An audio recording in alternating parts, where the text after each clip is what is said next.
हाँ तो चलिए आपके स्क्रीन पर जो क्वेश्चंस दिखाई दे रहे हैं उससे फटाफट कर डालते हैं। देखिए पहला दिया है the story is very interesting. जो ये कहानी है बहुत ही क्या है, पसंदीदा है। तो अभी हम बात कर रहे हैं किसके बारे में, कहानी के बारे में, है ना। तो मेनली इसमें पार्ट कौन सा हुआ, नेमिंग पार्ट हुआ द स्टोरी। ये हो गया सब्जेक्ट और एक क्या हो गया, प्रेडिकेट। अब बताइए समझ में आ रहा है ना, कसम से बताइएगा। हाँ ठीक है। The mango are sweet. अब बेटा इसमें क्या लिखा है, द मैंगो आर स्वीट, कौन मीठा है, आम। कौन मीठे हैं, आम। तो इसमें सब्जेक्ट क्या हुआ, ये हुआ, और प्रेडिकेट आर स्वीट। ठीक है, इट इज़ वेरी सिंपल। अच्छा हम लोग अधिकतर देखते हैं कि जो सब्जेक्ट होता है मेनली सेंटेंस के फर्स्ट पार्ट में आ जाता है, ठीक ना। Radha wears a beautiful dress. जो राधा है क्या पहनी है, एक बहुत ही सुंदर ड्रेस पहनी है। ओके भाई पहनने दीजिए, अच्छी बात है। वियर है ब्यूटीफुल ड्रेस, क्या हुआ, प्रेडिकेट, प्रेडिकेट। अच्छा अब इसमें बताइए, हाँ आप बताइए, the man standing there is my uncle. हाँ सोचिए सोचिए, चलिए टाइम आपको देता हूँ 5 सेकेंड का। 1 2 3 4 5 नाउ। चलिए अब मैं बताता हूँ। द मैन स्टैंडिंग देयर, जो आदमी वहाँ खड़ा है ना, कौन है, माई अंकल। कौन है, माई अंकल। तो इसमें क्या होगा, इज माई अंकल, प्रेडिकेट हो गया, और द मैन स्टैंडिंग किसके बारे में बात कर रहा है, तो दो जो आदमी वहाँ पर खड़ा है। अच्छा एक बात बताइए, 5 बोला कितने लोग बता सकते हैं। हाँ, is the middle of the road stood Chris. जो रोड के बीचों बीच खड़ा है वो कौन है, क्रिस है। ओ ऋतिक रोशन वाला, हाँ हाँ भाई। अच्छा रोड के बीच में खड़ा है, कौन है भाई, क्रिस है। तो किसके बारे में बात कर रहा है, नहीं मेरे बात क्रिस के, है ना, क्रिस के। हाँ तो क्रिस इसमें क्या हो गया, सब्जेक्ट। और हमने अभी देखा कि मोस्टली जो सब्जेक्ट था सेंटेंस के फर्स्ट फॉर्म में आ जाता है, और अभी देखिए सबसे लास्ट में है। तो ऐसे आप अपने से उसको कम से कम एक बार उसको प्रोनाउंस करके अब देखिएगा, बोल के देखिएगा हिंदी में, ट्रांसलेट करके आपको अधिकतर बहुत से क्वेश्चनों का जवाब आपको ऐसे ही मिल जाएगा। आप मेनली सब्जेक्ट पता करने के लिए पता करिएगा कौन किसके बारे में मेनली बात किया जा रहा है। चलिए हाँ तो अब तो आपको पता चली गया कि कैसे सब्जेक्ट को पता करना है। हम अगर किसी सेंटेंस से पूछ देते हैं कि कौन, भाई किसके बारे में, मेनली किसके बारे में बात किया जा रहा है, वही तो होता है ना सब्जेक्ट। तो चलिए अब स्टार्ट करते हैं। इसमें दिया गया है आपके स्क्रीन पर जो दिखाई दे रहा है, मानते हैं थोड़ा सा राइटिंग इधर उधर, फिर भी मैं आपको पढ़कर सुनाता हूँ। आप ध्यान तो दीजिए मेरे बातों पर, है ना। आपका ज्ञान और ध्यान दोनों तब मेरे बातों की तरफ होना ही चाहिए। अच्छा चलिए स्टार्ट करते हैं। Underline the subject in the following sentence. ये जो सेंटेंस दिया है इनमें से अंडरलाइन करना हमको सब्जेक्ट को चुन के। तो भाई देखिए, अंचल इज प्लकिंग द फ्लावर।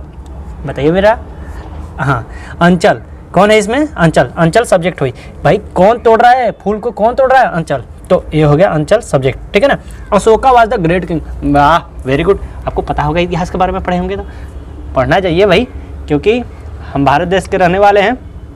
और जो भरा नहीं है भाव से बहती जिसमें रसधार नहीं, वो हृदय नहीं वो पत्थर है जिसमें स्वदेश का प्यार नहीं। तो हमें तो हर चीज़ के बारे में थोड़ी थोड़ी नॉलेज तो होनी ही चाहिए। Ashoka was the great king. भाई अशोका के बारे में बात कर रहे हैं, हाँ हाँ भाई वही चंद्रगुप्त मौर्य का पोता था अशोका। अच्छा अशोका बोलते हैं इंग्लिश में, उसको बोलते हैं Ashok. Ashok was the great king. Ashok सचमुच में क्या था, महान था। अच्छा देखिए हम केवल अंडरलाइन करते हैं सब्जेक्ट को। अशोका इसमें क्या हो गया, subject. Strange are the way of God. जो भगवान की उनके तरीके हैं बहुत ही अद्भुत है। किसके तरीके अद्भुत है, गॉड। गॉड होगा subject. The hungry cow is grazing in the field. तो कौन है जो चल रहा है फील्ड में, हंग्री काउ। तो इसमें हंग्री काउ हुआ। The richest man in our colony is mister Mahesh. कौन है भाई सबसे धनी, कौन है हमारे कॉलोनी में, वो है मिस्टर महेश। ये हो गया सब्जेक्ट, ठीक है। India is the largest democracy in the world. देखा मैंने बताया ना, इंडिया जो भारत है हमारा सबसे बड़ा लोकतंत्र है हमारे इस विश्व में। तो क्या हो गया, किसके बारे में बात करें, इंडिया के बारे में। अच्छा where does the hare live in winter. किसके बारे में बात हो रहा है भाई, जो वर्षा विंटर मतलब ठंडी में कहाँ छुप जाते हैं, हियर खरगोश, है ना। तो where does the hare live in, तो इसमें क्या हो जाएगा, हियर। अच्छा the how fiercely wind blow, ठीक है। इसका आंसर आप कमेंट करके हमारे कमेंट बॉक्स में जरूर डालिएगा, ठीक है। हाँ तो दोस्तों आपको समझ जो आपकी स्क्रीन पर दिखाई दे रहा है ना, इसमें क्या करना है, आपको ऐड करना है सब्जेक्ट को, कर्ता को आपको इसमें जोड़ना है। अच्छा सबसे पहले आप एक बात समझ लीजिए, जो मैं इसमें ऐड कर रहा हूँ आपको बस दिखलाने के लिए कर रहा हूँ, आपको समझाने के लिए कर रहा हूँ। आप इसमें कुछ भी सेंटेंस जो कि इसके बाद आप सूटेबल लगता है आप इसमें ऐड कर सकते हैं, ठीक है। तो अभी मैं शुरुआत कर रहा हूँ फर्स्ट वाले क्वेश्चन से। Is bad for your teeth, जो कि आपके दांत के लिए क्या है, हानिकारक है, खराब है। तो मैं इसमें लिख देता हूँ चॉकलेट, तो इसका मतलब क्या चॉकलेट ही नहीं होगा, आप इसके अनुसार आप कुछ भी इसमें ऐड कर सकते हैं, ठीक है। आप बिस्किट ऐड कर सकते हैं, टॉफी ऐड कर सकते हैं, ठीक है। तो आप करके देखिए, मैं इसमें चॉकलेट ऐड कर देता हूँ, ठीक है, चॉकलेट। हाँ, मोस्टली लड़के क्या खाते हैं, चॉकलेट खाते हैं ना, आप भी तो देते होंगे हाँ उसको। अरे भाई ठीक है, कोई बात नहीं। अच्छा, दूसरी इसमें दिया है, इज ए फैटफुल एनिमल, ऐसा कोई जानवर जो कि स्वामी भक्त होता है ना, तो कौन उसमें कौन किसको करेंगे फैटफुल में। आप डॉग को भी लिख सकते हैं, एलिफेंट को भी लिख सकते हैं, आपका जो मर्जी आप लिख सकते हैं, उसमें सूटेबल बैठना चाहिए, है ना। और देखिए, was singing on the stage, अब मतलब मैं इसमें डाल देता हूँ ही वाज, आप डाल सकते हैं सी वाज, है ना, ही वाज, या फिर आप डालिए सी वाज, चाहे मोहन, सोहन, रोहन, जो भी आपका मन है, सीता, गीता, बबीता, जो भी आपका मन है मेरे भाई, आप इसमें ऐड कर सकते हैं। हाँ, इसमें दिया है यू शुड, इसमें डाल देते हैं you should donate blood of the poor, मतलब जो गरीब लोग हैं उनको रक्तदान करना ही चाहिए। करते हैं कि नहीं, जीवन जीते रक्तदान, मरणों प्राण नेत्रदान, रक्तदान महाकल्याण कहा जाता है कि नहीं। हाँ भाई, जीते जी रक्तदान नहीं करते हैं तो मरने के बाद करोगे, हाँ कर देना चाहिए। और बहुत लोग मोस्टली आप जो बायोलॉजी नहीं पढ़ा है वो सोचता है कि और मैं रक्तदान कर दिया मैं तो कमजोर हो जाऊंगा, ऐसा कोई होता ही नहीं मेरे भाई। जो रेड ब्लड सेल्स होते हैं ना, हम लोग बायोलॉजी में आगे पढ़ेंगे, इसके लिए आपको दे देता हूँ कि ये जो है ना बहुत मोस्टली बहुत जल्दी डिवाइड करती है और बहुत जल्दी से इसका पुनर्जनन होता है, ठीक ना। ठीक है, आगे हम पढ़ेंगे।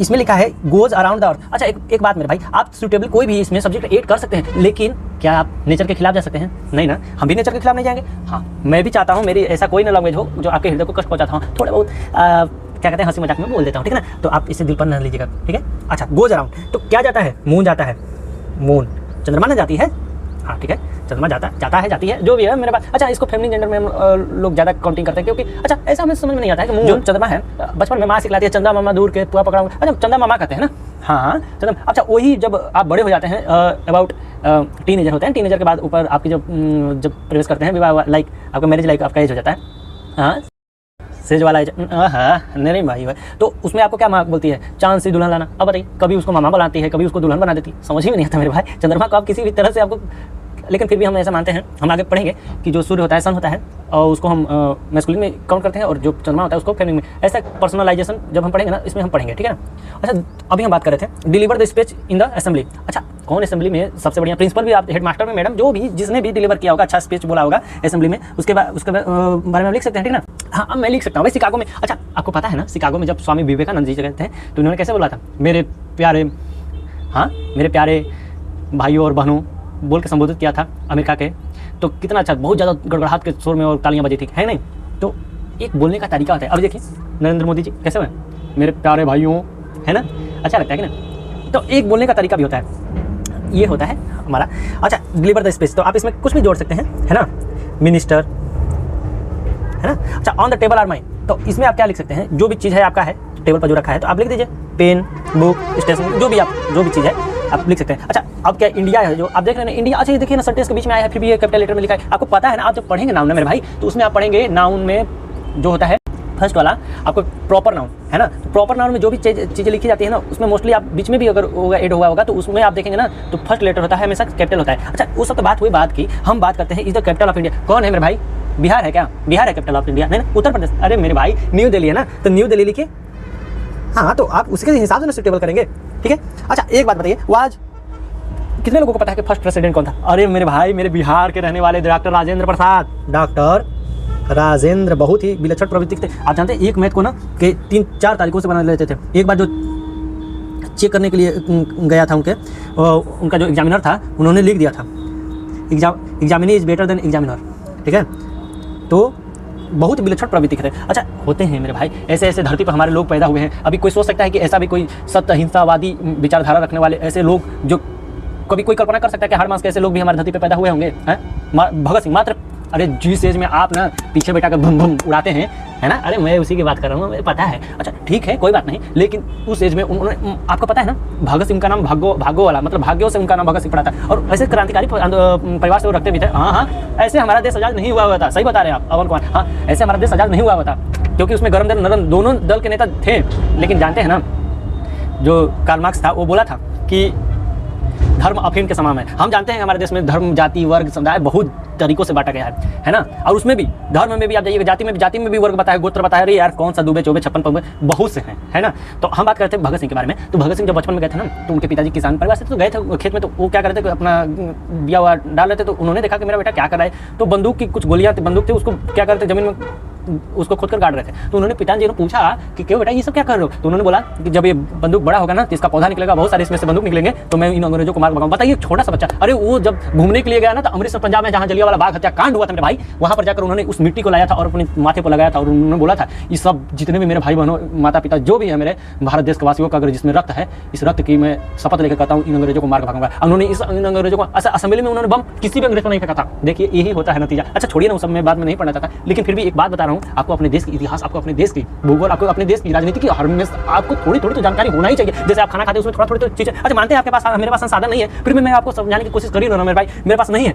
मैं जल्दी एक कुछ आपको व्यवस्था सुदृढ़ करने वाला हूँ बस। लेकिन अभी देखिए मेरा व्यू थोड़ा थोड़ा आप लोग के देखने ही से मेरा अपना एक भाव में, हृदय में वो प्रेरणा उत्पन्न होता है। और समझिए जब मैं आपसे कोई रिक्वेस्ट करता हूँ ना, समझिए मैं कहने के पहले बहुत 10 बार सोचता हूँ, क्योंकि मैं नहीं चाहता कि आपको कोई भी कष्ट हो किसी पर। अच्छा आपको जो चीज़ नहीं समझ में आती है प्लीज़ आप कमेंट करके हमसे जरूर पूछा करिए। ये बात है, अगर आपको जानकारी अच्छी लगती है तो कृपया इस जानकारी को और दूसरों की तरफ अपने तरफ न सीमित कहते हैं ना, ज्ञान बांटने से बढ़ता है, अपने तरफ ना आप और भी अपने दोस्तों को भेजा करिए, ठीक है।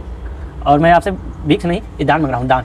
मैं भीख नहीं मांगने का कोशिश, लाइक करिए, कमेंट करिए, शेयर करिए, ये सब छोड़िए उस बात को। आपको अगर पसंद आए, अच्छा लगे तो आप अपने दोस्तों को इसको समझने का एक मौका जरूर दें, ठीक है। धन्यवाद। अच्छा एक कोला क्वेश्चन आ गया, the shortest month of the year, तो इसमें क्या होगा मेरे भाई, इसमें सबसे छोटा क्या होता है, मार्च होता है। नहीं भाई मेरे भाई, फरवरी होता है ना, फरवरी। अरे 28 से 29 दिन का। अच्छा आपको लीप ईयर के बारे में पता? अरे ठीक है मेरे भाई, जिससे 4 से पूरा भागा चला जाए उस ईयर में, तो उसको हम लीप ईयर बोलते हैं उस, ठीक है। तो ये सब हम पढ़ेंगे। 29 दिन का हो जाता है लीप ईयर। आपको पता ही होगा कि जनवरी फरवरी मार्च अप्रैल कैसे निकाले। जैसे मान लीजिए मुट्ठी है ना, इसमें जो ऊपर वाला होगा वो 31 दिन का होगा, जो नीचे वाला आएगा गड्ढे में वो 30 दिन का।